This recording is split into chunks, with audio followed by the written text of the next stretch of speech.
ስሞች የተክሎች ስሞቻቸው ገቢሮቻቸው ነው ወይም ደግሞ ስራዎቻቸውን ሊገልጹ ይችላሉ። ይህ ልልበት የቻልኩት አንድ በሀገራችን ላይ ተነገረ ስለተባለ ጭውውት ወይም ደግሞ በቅርብ ጊዜ ስለተደረገ አንድ ጭውውት ልንገራችሁ። አንድ ትልቅ አባት ናቸው። በሰፊው በአሁን ሰዓት ስለ ጤና አዳም የስንፈተ ወሲብ ማምጣት ወይም ደግሞ ስንፈተ ወሲብ የተባለውን ችግር ጤና አዳም የተባለውን ነገር አዘውትሮ በመውሰድ ያስከስታል የሚል የተለያዩ ጥናት መሰል ወሬዎች በሶሻል ሚዲያ ተሰራጭቷል እና ይሄንን ወሬ ይዘው ሄደው ትልቅ የእጽዋት ሐኪም ናቸው። እሳቸውን ሲጠይቁ ምን የሚል ምላሽ ሰጧቸው?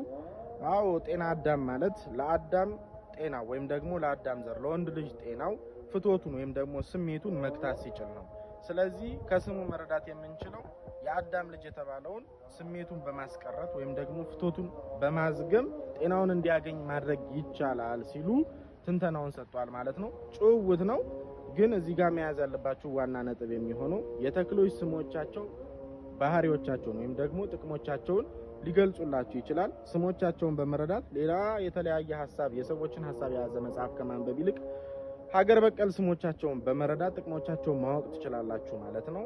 ሰላም ከሁላችሁ ጋር ይሁን።